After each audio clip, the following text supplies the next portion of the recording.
तुम मेरा पीछा कर रहे हो क्या? न, न, न, नहीं। मैंने घबराती हुई आवाजों में बोला। और भाई साहब बोलूं भी क्यों ना, उसकी आवाज सुनते ही मेरे दिल की धड़कन तेज हो गई थी। मैं थोड़ा घबरा गया था। मेरी बोलती बंद हो गई थी। वो अलग बात है कि उसकी ये बातें भी मुझे सुरीली लग रही थी। ऐसा होना भी नहीं चाहिए। और वो ये बोलकर चली गई। मैं एक टकटकी भरी निगाहों से उसे देखता रह गया। लेकिन इसके 2 दिन बाद वो मुझे फिर से मिली। उसे देखकर मेरा मन फिर से हरा भरा होने लगा। उस समय हम दोनों रोड पर थे। वो धीरे से बोली, इधर अकेले में आना, तुमसे कुछ बातें करनी है। जब मैं उसके पास गया तो वो मुझसे बोली, तुम्हें जो कुछ भी बोलना है मुझसे बोलो, क्योंकि तुम खुद से तो बोल नहीं पाओगे। अब मैं क्या ही बताऊं। मैं जो अपने दोस्तों के सामने बाहुबली बनता फिरता था, राधा के सामने तो मेरी सीटी गुम थी। वो क्या है कि लड़कियों के सामने बहुत सारे लड़के को अचानक ही भूलने और हकलाने की बीमारी हो जाती है। ठीक वैसे ही मेरे साथ भी हो रहा था। फिर राधा बोली, मुझसे प्यार व्यार तो नहीं करने लगे हो ना?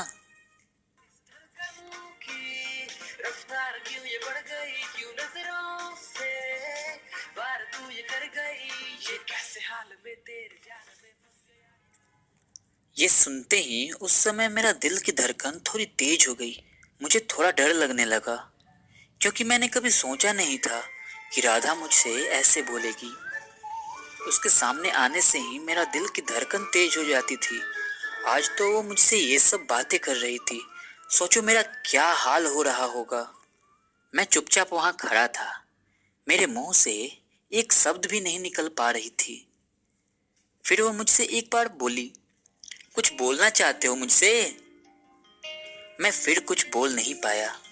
इसके बाद वो वहां से चली गई और मैं उसे एक प्यार भरी नजरों से देखे जा रहा था।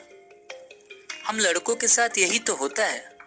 पता नहीं क्यों हम जिसे चाहते हैं उसे बताने से इतना डरते क्यों हैं। वो कहते हैं ना, आंखों में आंसू हो पर लबों पर हंसी लानी पड़ती है। आंखों में आंसू हो पर लबों पर हंसी लानी पड़ती है। ये मोहब्बत भी क्या चीज है, जिससे करते हैं उसी से छिपानी पड़ती है। इस घटना को मैंने अपने एक दोस्त को बताया और उसे कहा कि तुम अपने गर्लफ्रेंड को राधा के घर भेजो, क्योंकि मैं राधा को कुछ बोल नहीं पाया था तो वो मेरे तरफ से बात कर लेगी। जब मेरे फ्रेंड की गर्लफ्रेंड अपने सहेलियों के साथ उसके घर गई और मेरे बारे में बात करना चाही, तब राधा बोली, मैं उसे पसंद नहीं करती, वो एक नंबर का लफुआ लड़का है। ओह, मेरे बारे में कितनी अच्छी भराई हो रही थी। ये सुनकर वो लड़की वापस आ गई और मुझे सारी बात बताई। मैंने थोड़ा बनावटी मुस्कान में बोला, हाँ ये तो मुझे पहले से ही लगा था कि कुछ ऐसे ही होने वाला है। पर कहते हैं ना, अगर किसी को पूरे शिद्दत से चाहो तो पूरी कायनात उससे मिलाने में लग जाती है। और मेरे साथ भी ठीक ऐसा ही कुछ हो रहा था। 2-3 दिनों के बाद एक बार फिर वो मुझे मार्केट में मिली। अ, मतलब मैंने उसे मार्केट में देखा। वो एक दुकान से समोसा चाट खरीद रही थी। ये उसका फेवरेट डिश है। मैं कुछ दूर से ही अपने एक दोस्त की दुकान से उसे देख रहा था। मैं ये सोचकर उसके पास नहीं जा रहा था कि चाट उसकी फेवरेट है।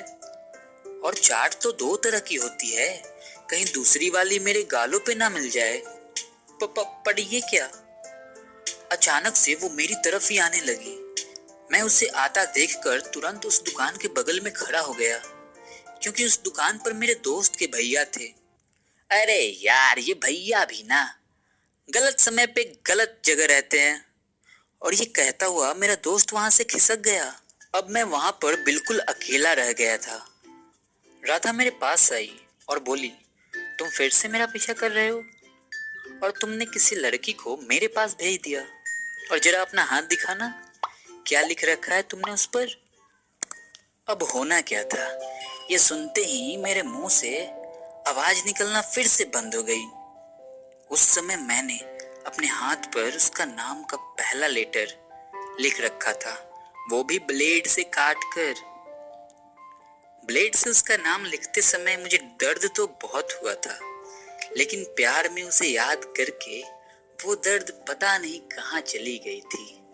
मैं राधा को अपना हाथ तो नहीं दिखा रहा था, पर उसके बार बार पूछे जाने पर मैं बहुत कुछ बोलना चाहता था उसको। मैं उसे बोलना चाहता था कि सांसों में तेरी नजदीकियों का इत्र घोल दे, सांसों में तेरी नजदीकियों का इत्र घोल दे, मैं ही क्यों इश्क जाहिर करूं, तू भी कभी बोल दे। मुझे ये समझते हुए देर नहीं लगी कि जिस लड़की को मैंने राधा के पास भेजा था वो उसे ये सब भी बता ही आई होगी। राधा मुझे फिर से अपना हाथ दिखाने को बोली। क, क, क, क, कुछ भी तो नहीं है, मैंने लड़खड़ाती हुई आवाजों में बोला। मैंने उसे अपना हाथ नहीं दिखाया, पर उस समय मैं उसे बहुत कुछ बोलना चाहता था, पर पता नहीं क्यों मैं उससे बोल ही नहीं पा रहा था। वो कहते हैं ना कि जब बहुत कुछ होता है कहने को, तब इंसान हमेशा खामोश रहने लगता है। मेरे कुछ ना बोलने के कारण राधा वहां से चली गई और कुछ देर के बाद मैं भी वहां से चला गया। राधा मुझे बहुत याद आने लगी। सोते समय, खाते समय, खेलते समय, जागते समय, हर समय क्या वो मेरे लिए इतना जरूरी बन गई थी, जिसके बारे में मैं बिना सोचे रह नहीं सकता हूँ, जिसके बगैर मैं प्यार का अनुभव कर नहीं सकता हूँ। मैं सोच रहा था जब वो पूछती थी तब मुझे उस वक्त उसे बोल देना चाहिए था, हाँ मैं तुम्हें पसंद करता हूँ, मैं तुमसे प्यार करता हूँ और तुम्हारे बिना मैं एक पल भी नहीं रह सकता। अब तक उसका बोर्ड का एग्जाम खत्म हो चुका था और मेरे बोर्ड्स आने वाले थे। कुछ दिनों के बाद मुझे पता चला कि वो लगभग सुबह 6 बजे शहर में पढ़ने जाती है। मैंने सोचा क्यों ना सुबह के वक्त ही उससे बातें किया जाए और अपने प्यार का इजहार किया जाए। वैसे भी सुबह बहुत कम लोग होते हैं जो हम दोनों को बातें करते देखेंगे। आज मैंने सोच लिया था कि राधा से बातें करूंगा और उसे बोलूंगा। बड़ा दिलकश होता है वह मंजर जब तुम दिखती हो मेरे ख्वाबों के अंदर।